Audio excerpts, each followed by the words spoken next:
বেশিরভাগ সময়ই আমরা হযরত ফাতেমা রাদিয়াল্লাহু তাআলা আনহার মৃত্যু নিয়ে আলোচনা করি, কিন্তু জন্ম নিয়ে অনেকে আলোচনা করে না। হযরত ফাতেমা রাদিয়াল্লাহু তাআলা আনহার জন্মের সময় এমন কিছু অলৌকিক ঘটনা ঘটেছিল, শুনলে আপনি আশ্চর্য হয়ে যাবেন।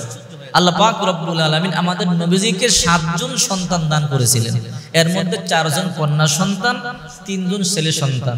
ছেলেদের মধ্যে হযরতে কাসেম রাদিয়াল্লাহু তাআলা আনহু, হযরত আব্দুল্লাহ রাদিয়াল্লাহু তাআলা আনহু, হযরত ইব্রাহিম রাদিয়াল্লাহু তাআলা আনহু, এই 3 জন হয়েছে রাসূলের ছেলে সন্তান। আর এই 3 জন সন্তানই নাবালেগ অবস্থায় দুনিয়া থেকে চলে গেছে। অনেকের মতামত হযরত কাসেম রাদিয়াল্লাহু তাআলা আনহু উটের পৃষ্ঠে আরোহণ করতে পারতেন, এই বয়সে উনি ইন্তেকাল করেন। আর কন্যাদের মধ্যে 4 জন, হযরত জাইনাব রাদিয়াল্লাহু তাআলা আনহা, হযরত রুকাইয়া রাদিয়াল্লাহু তাআলা আনহা, হযরত উম্মে কুলসুম রাদিয়াল্লাহু তাআলা আনহা, হযরত ফাতেমা রাদিয়াল্লাহু তাআলা আনহা। সবার বড় ছেলেদের মধ্যে একজন হযরত কাসেম রাদিয়াল্লাহু তাআলা আনহু। এই জন্য আল্লাহর পয়গম্বরকে উপাধি নাম হিসাবে মক্কার লোকেরা আবুল কাসেম বলে ডাকতেন। দ্বিতীয় কন্যা সন্তান একজন হযরত জাইনাব রাদিয়াল্লাহু তাআলা আনহা। তৃতীয় কন্যা সন্তান হযরত রুকাইয়া রাদিয়াল্লাহু তাআলা আনহা। এরপরও কন্যা সন্তান হযরত উম্মে কুলসুম রাদিয়াল্লাহু তাআলা আনহা। এরপরও কন্যা হযরত ফাতেমা রাদিয়াল্লাহু তাআলা আনহা। এরপর লাস্টে আবার 2 জন ছেলে সন্তান, হযরত আব্দুল্লাহ রাদিয়াল্লাহু তাআলা আনহু, হযরত ইব্রাহিম রাদিয়াল্লাহু তাআলা আনহু। তার মানে সর্বপ্রথম হলো একজন ছেলে, মাঝখানে 4 জন কন্যা সন্তান, এরপর লাস্টে আবার রাসূলকে আল্লাহ 2 জন ছেলে সন্তান দিয়েছিলেন। বিশ্বনবীর যখন প্রথম ছেলে সন্তান হয়, হযরত কাসেম রাদিয়াল্লাহু তাআলা আনহু দুনিয়া থেকে চলে যায়। আল্লাহর নবীর একটু মনটা খারাপ হয়ে গেল। প্রথম সন্তানটা চলে গেল। প্রতিটা বাবা মার প্রথম সন্তানটা অনেক আশা স্বপ্নের থাকে, অনেক আদরের থাকে, ছেলে হোক আর মেয়ে হোক। আল্লাহর নবীকে আল্লাহ তাআলা একটা ছেলে সন্তান দিলেন, তাও আবার নিয়ে নিলেন।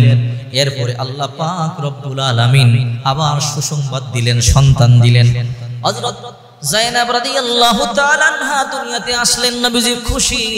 আল্লাহ পাক রব্বুল আলামিন নবীকে কন্যা সন্তান দান করলেন। দ্বিতীয়ত আবারও আল্লাহ পাক রব্বুল আলামিন কন্যা সন্তান দান করলেন। তৃতীয়ত আবারও আল্লাহ পাক রব্বুল আলামিন কন্যা সন্তান দান করলেন উম্মে কুলসুমকে।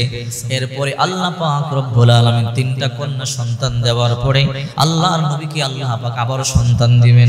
হঠাৎ করে এখন হযরত ফাতেমা রাদিয়াল্লাহু তাআলা আনহা দুনিয়াতে আসে নাই। আল্লাহ পাক রব্বুল আলামিন জিবরাইলকে দিয়ে জান্নাত থেকে একটা জান্নাতি ফল পাঠাইলেন। এমন সুকুরান, যেই সুকুরান ফল দুনিয়ার মধ্যে নাই। জিবরাইল এসে আল্লাহর পয়গম্বরকে সালাম দিলেন। নবীজি সালামের জবাব দিলেন। নেওয়ার পরে জিবরাইল বলে, ইয়া রাসূলুল্লাহ, এটা জান্নাতি ফল আল্লাহ পাক রব্বুল আলামিন আপনাকে দিয়েছে। ওগো নবীজি, দুনিয়ার কোন নবী রাসূলকে, দুনিয়ার কোন মানুষকে আল্লাহ তাআলা এই ফল খাওয়ান নাই, আর খাওয়াবেন না। এটা একমাত্র আল্লাহ তাআলা আপনার জন্য পাঠাইছে। আল্লাহর নবীজি গো, এই ফলটা আপনি খান। আল্লাহর পয়গম্বর হাতের মধ্যে নিলেন। এত শুকরান, এত শুকরান। আল্লাহর পয়গম্বর বলে, জিবরাইল, এত শুকরান ফল আমি কখনো দেখি নাই। জিবরাইল বলে, ইয়া রাসূলুল্লাহ, গোটা পৃথিবী আমি ভ্রমণ করেছি, আল্লাহ দুনিয়াতে এই ফল কখনো প্রেরণ করে নাই। এই ফল আপনি খান। ফল থেকে যেন নূর চমকায়। আল্লাহর পয়গম্বর মুখের মধ্যে দিলেন, বিসমিল্লাহ বলে। মুখের মধ্যে দিতে দেরি, সাথে সাথে মিশে গেল। এত সুস্বাদু ফল। আল্লাহর নবী বলে, জিবরাইল, এমন সুস্বাদু ফল আমি খাই নাই। বলে, পয়গম্বর, এমন সুস্বাদু ফল দুনিয়ায় নাই, এটা একমাত্র জান্নাত থেকে আল্লাহ পাক আপনার জন্য পাঠাইছে। নবীজি এই ফলটা খাইলেন। এই ফলটা খাওয়ার পরে আল্লাহর নবী, বিশ্ব নবী মা খাদিজাতুল কুবরা রাদিয়াল্লাহু তাআলার সাথে মিলিত হইলেন। মা খাদিজার সাথে মিলিত হওয়ার পরে হযরত ফাতেমা রাদিয়াল্লাহু তাআলা আনহা মায়ের গর্ভে চলে গেলেন। আল্লাহ পাক রব্বুল আলামিন হযরত ফাতেমাকে দুনিয়াতে জন্ম দিবেন। চিন্তা করেন, আল্লাহ ফাতেমাকে দুনিয়াতে আনবেন, জান্নাতের রমণীদের সর্দারিনী। সাধারণ কথা, যার ব্যাপারে রাসূল বলে, ফাতিমাতু সাইয়্যিদাতু নিসাই আহলিল জান্নাহ। এই ফাতেমা জান্নাতের রমণীদের সর্দারিনী। সুবহানাল্লাহ। মা খাদিজাতুল কুবরা মক্কার সবচেয়ে ধনী নারী ছিল। যত সম্পদ আছে সব সম্পদ ইসলামের জন্য ব্যয় করে এখন মা খাদিজা গরিব হয়ে গেছে, আত্মীয়দের কাছে শত্রু হয়ে গেছে। খাদিজা মুসলমান হয়ে গেছে, আত্মীয়রাও দেখতে পারে না। মা খাদিজার কন্যা সন্তান তিনটা আগে হইল, 4 নম্বর কন্যা সন্তান যেদিন মা খাদিজাতুল কুবরা রাদিয়াল্লাহু তাআলা আনহা ফাতেমাকে প্রসব করবে, ওই দিন মা খাদিজা দেখে ঘরের মধ্যে কেউ নাই, কোনো আত্মীয় স্বজন নাই, দায়ের কাজ করবে এমন কেউ নাই। মা খাদিজা তার দাসীকে ডাকলেন, দাসী যা আমার আত্মীয়দের কাছে যা, গিয়া বল আজকে মনে হয় আমার সন্তান দুনিয়াতে আসবে, দায়ের কাজ করবার জন্য কাউকে আসতে বল। দাসী তখন চলে গেল খাদিজার আত্মীয়দের কাছে, খাদিজার বাবার বাড়িতে গিয়ে বলল তোমাদের খাদিজার সন্তান হবে, গর্ভবতী, মনে হয় আজকে সন্তান প্রসব হবে, কিছু ব্যথা উঠেছে, আসো আসো। দায়ের কাজ করবার জন্য কেউ নাই, কিন্তু মা খাদিজার কোনো আত্মীয় কাছে আসলো না। কেন আসলো না? ওরা উল্টা বলে খাদিজা বেঈমান হয়ে গেছে, মুসলমান হয়ে গেছে, আর তার সব সম্পদ ইসলামের জন্য ব্যয় করে দিছে, তার সাথে সম্পর্ক রাইখা কোনো লাভ নাই, কোনো কিছু আমরা পাবো না, আমরা যাব না, তার যা হবার হবে। ওই দাসী চোখের পানিগুলো সারিয়া কান্না করে করে মা খাদিজার সামনে আসলো, এসে বলে ও খাদিজা তোমার আত্মীয়রা কেউ আসলো না। মা খাদিজা চোখের পানিগুলো সারিয়া সারিয়া কান্দে, আরে সম্পদের কম আমার ছিল না, আমার আত্মীয়দের কাছে সবচেয়ে বেশি প্রিয় ছিলাম আমি, আজকে সম্পদ সব দান করে দিয়েছি বলে, আজকে আমি ইসলাম কবুল করেছি বলে আমার আত্মীয়রা কেউ আমার কাছে আসলো না। মা খাদিজা চোখের পানিগুলো সারিয়া সারিয়া কান্না করে আর বলে রব্বুল আলামিন তুমি ছাড়া আমার সাহায্যকারী কেউ নাই। আর মা খাদিজা চোখের পানিগুলো সারিয়া সারিয়া কান্না করে। সন্ধ্যা যখন ঘনিয়ে এলো, প্রসব বেদনা শুরু হয়ে গেল, মা খাদিজা কাঁদে, আমার ঘরে কেউ নাই, কে আমার দায়ের কাজ করবে, কে আমার সহযোগিতা করবে? দরজা বন্ধ, মা খাদিজা চোখের পানি সারিয়া কান্দে। ক্লান্ত অবস্থায় মা খাদিজা চোখ বন্ধ করলেন, হঠাৎ করে বলে আসসালামু আলাইকুম ইয়া খাদিজা, হে খাদিজা সালাম গ্রহণ করো। মা খাদিজা চোখ খুললেন, চোখ খুলে দেখে 4 জন নারী সামনে দাঁড়ানো, সাদা জান্নাতি কাপড় পরিহিত, নূর চমকায়, কি খুশবু, দেখতে চমৎকার সুন্দরী। মা খাদিজা জিজ্ঞাসা করলেন কি আপনি? বলে আমার চেনো না, আমি তোমার আদি মাতা হাওয়া আলাইহাস সালাম, আমার চেনো নাই, আমি ঈসা নবীর মা বিবি মারিয়াম আলাইহাস সালাম, আমাকে চেনো না, আমি বিবি আসিয়া ফেরাউনের স্ত্রী, তুমি কে? বলে আমি মুসা নবীর বোন। বলে তাই নাকি? বলে হ্যাঁ। কেন আসছেন? বলে তোমার দুঃখের রাত, দুঃখের রাত, তোমার সন্তান দুনিয়াতে আসবে, সাধারণ কন্যা নয়, যে দুনিয়ার মধ্যে সবচেয়ে দামি হবে, আল্লাহ তাকে জান্নাতের মুরিদের সর্দার বানাবে, আমাদেরও সর্দার বানাবে। আজকে সেই ফাতেমা দুনিয়াতে আসবে, আর তার দায়ের কাজ করবার জন্য আল্লাহ দুনিয়ার কাউকে লাগাবে না, এই জন্য আল্লাহ জান্নাত থেকে আমাদের 4 জনকে পাঠাইছে। তুমি চিন্তা করবা না, আমরা এসেছি, আমরাই তোমার সব কাজ করব। সুবহানাল্লাহ। মা খাদিজা বলে আমার সবগুলো কন্যা হয়েছে সাধারণভাবে, কিন্তু ফাতেমা কেমনে জন্ম হলো আমি কোনো কষ্টই পেলাম না। 4 জন জান্নাতের রমণী আমার দায়ের কাজ করলো। হযরত ফাতেমা রাদিয়াল্লাহু তাআলা আনহার জন্মের সময় এই অলৌকিক ঘটনা ঘটার কারণ হলো ফাতেমা তো সাধারণ নারী না, বড় দামি নারী, যার ব্যাপারে আল্লাহ রাসূল সাল্লাল্লাহু আলাইহি ওয়াসাল্লাম বলেন এই ফাতেমা তো বিজাতুম মিন্নি, ফাতেমা আমার কলিজার টুকরা, দেহের অংশ। ফাতেমারে যে কষ্ট দেয় আমি নবীরে কষ্ট দেয়, আর ফাতেমারে যে আনন্দ দেয় আমি নবীরে আনন্দ দেয়। ফাতেমার আল্লাহর পয়গম্বর কত ভালোবাসত, আল্লাহর নবী তো জানে ফাতেমা কেমন দামি নারী। আল্লাহর পয়গম্বর ফাতেমারে বিবাহ দিবে, মক্কার এমন কোন ধনী পরিবার নাই, মদিনার এমন কোন ধনী পরিবার নাই ফাতেমার বিবাহের জন্য পয়গম্বর প্রস্তাব দেয় নাই। আল্লাহর পয়গম্বর রাজি নয়। বড় বড় সাহাবীরা জান্নাতের রমণীদের সর্দারিনীকে বিবাহ করবার জন্য পাগল হয়ে গেল। বড় বড় সাহাবীরা আসে, আল্লাহ নবী কারো কাছে ফাতেমারে বিবাহ দেয় না। এবার সবার প্রস্তাব দেওয়া শেষ, নবী কারো কাছে বিয়ে দেয় না। একজন সাহাবী গরিব, ছোট্টকালে আল্লাহর পয়গম্বরের ঘরে আসছিল, ওই সাহাবীটা প্রস্তাব দেয় না, কারণ তার কথা হলো আমি গরিব, ঘর নাই, বাড়ি নাই, টাকা নাই, পয়সা নাই, আমি প্রস্তাব দিলেও তো আল্লাহর পয়গম্বর আমার কাছে বিয়ে দিবে না। দুনিয়ার বড় বড় সাহাবীরা প্রস্তাব দিছে, এদের কাছে দেন, আমার কাছে দিবে? ওই সাহাবীটার নাম হলো শেরে খোদা হযরত আলী। গরু বকরি বেরা দুম্বা সরাইতেছে, কিছু সাহাবীরা গিয়ে বলে আলী শুনছনি? বলে কি? আল্লাহর নবী ফাতেমারে বিবাহ দিবে। মক্কার বড় বড় ধনী পরিবার, মদিনার বড় বড় ধনী পরিবার ফাতেমারে বিয়ে করবার প্রস্তাব দিয়েছে, আল্লাহর নবী কারো প্রস্তাব গ্রহণ করে নাই। ও আলী যাও যাও, তুমি যাও, আল্লাহর পয়গম্বরে গিয়ে প্রস্তাব দাও। আলী বলেন না, এত ধনী পরিবার গেছে, কারোর কাছে আল্লাহর পয়গম্বর বিয়ে দেয় না, আমি গরিব আলী, আমার কাছে কি আল্লাহর নবী ফাতেমার বিয়ে দিব নাকি? আমার ঘরে নাই, বাড়ি নাই, টাকা নাই, পয়সা নাই, নবীর ঘরেই থাকি, নবীর ঘরেই খাই, নবী কি ফাতেমারে আবার আমার কাছে বিয়ে দিব নাকি? আবার সাহাবীরা বলে, আলী, সবাই যেহেতু প্রস্তাব দিয়েছে, কারো কাছে দেয় না, আমার মনে হয় যারে আলী, নবী তোর কাছে বিবাহ দিবে। আলী তো যাইতে চায় না, সাহাবীরা ধাক্কায় পাঠাইছে। হযরত আলী আল্লাহর নবীর সামনে আসে, আসবার পরে মাথাটা নিচু দিয়ে দাঁড়ায় আছে। আল্লাহর নবী কই, কি রে আলী, কিছু বলবা? আলী বলে, না না, তো কেন আসছো? বলে, এমনি আইছি। কেন আসছো? বলে, তারা ধাক্কায় আমারে পাঠাইছে, আমি আসি নাই। আল্লাহর পয়গম্বর বলে, যে কথা বলবার জন্য আসছো বলো। আলী বলে, না, এমনি ছিলাম, আবার চলে গেছে। সাহাবীরা বলে, আলী, সুযোগ কেন সাল্লা? আল্লাহর নবী জিজ্ঞাসা করছে, বলতা? বলে, কেমনে বলি, ফাতেমার বিবাহ করবার মতো ক্ষমতা আমার নাই। সাহাবীরা আবার ধাক্কায় পাঠাইছে, যাও আল্লাহর পয়গম্বরে গিয়া বলো। আবার আলী আল্লাহর পয়গম্বরের সামনে আসলো, সালাম দিল, মাথা নিচু করে দাঁড়ায় আছে। আল্লাহর নবী বলে, কি রে আলী, কেন আসছো? আলী বলতে চায় না, বলে, না না, এমনি এসি, বল বল। কিন্তু আলী বলে, না, বলে, এমনি এসি, তারা আমার ধাক্কায় ফাটাইছে, আমি আই নাই, ওরা আমার ফাটাইছে।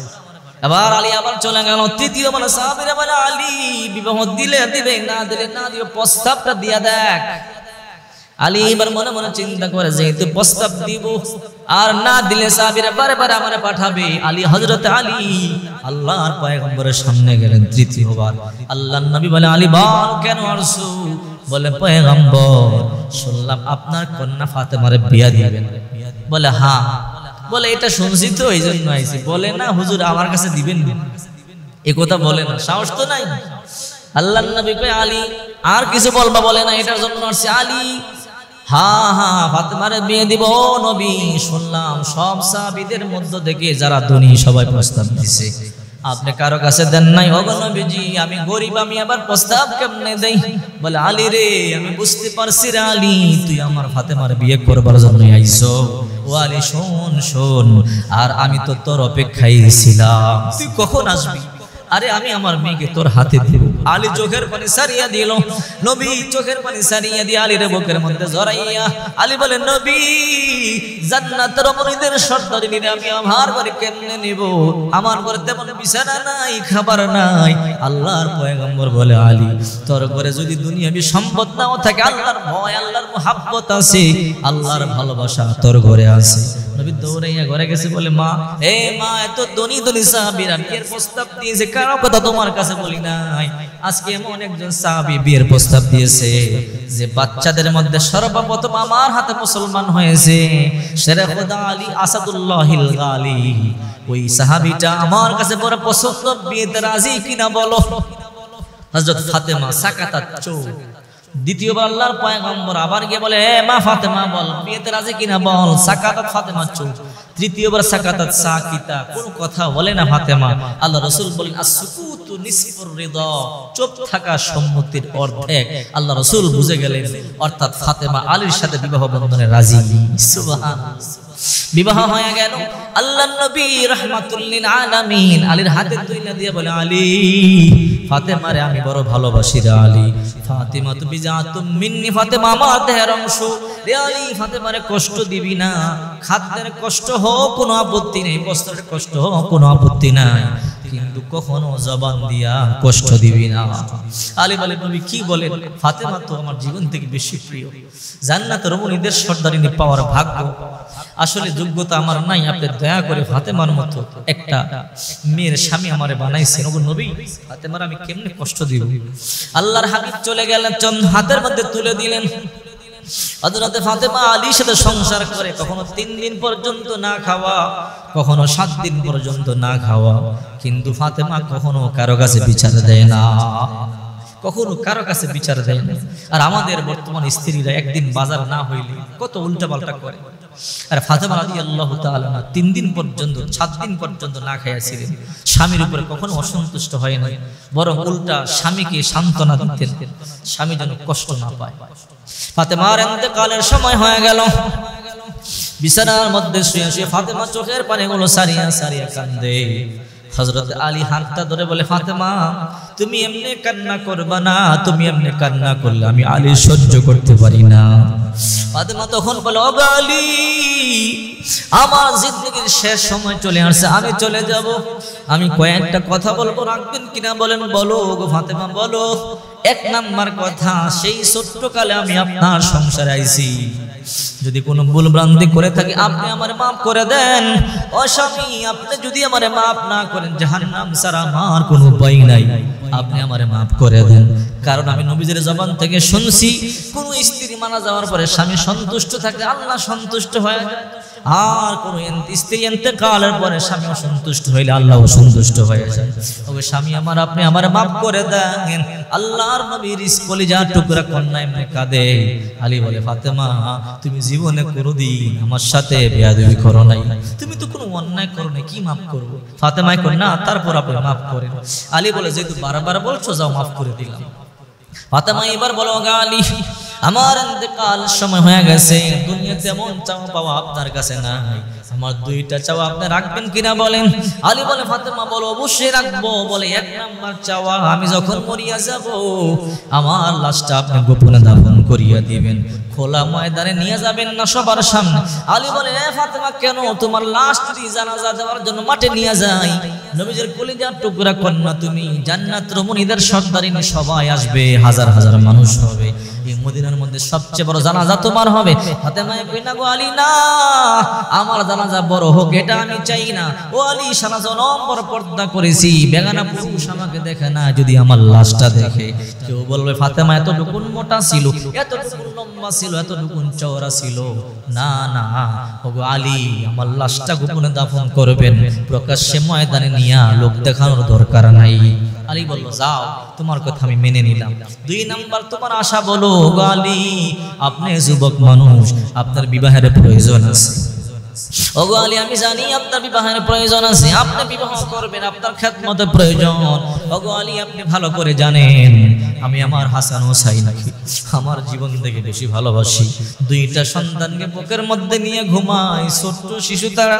আমি যখন মরিয়া যাব, আপনি তখন নতুন বিবাহ করবেন, নতুন বিবিরে নিয়ে ঘুমাবেন, আর আমার দুইটা সন্তান পাশের ঘরে একা একা ঘুমাবে। আমি ফাতেমা তখন অন্ধকার কবরে থাকবো, আর আপনি বিবিরে নিয়ে ঘুমাইবেন। আমার দুইটা সন্তান যখন একা একা গলা কাটা মুরগির মতো দুই ভাই গলায় ধরে ধরে ছটফট করে করে কাঁদবে, আমি মা কবরে থেকে সহ্য করতে পারবো না। আপনি আমার ওয়াদা দেন, প্রতি সপ্তাহে অন্তত একটি বার আমার দুইটা সন্তানকে আপনি বুকের মধ্যে নিয়ে ঘুমাইবেন। হযরতে আলী বলে, ফাতেমা, তুমি কাঁদবা না, ওয়াদা দিলাম, তোমার সন্তান শুধু তোমার সন্তান না, ওরা তো আমার সন্তান, আমি আমার সন্তানদেরকে বুকের মধ্যে নিয়ে ঘুমাইবো। আল্লাহর হাবিব সাল্লাল্লাহু আলাইহি ওয়াসাল্লাম ফাতেমার এত ভালোবাসতেন।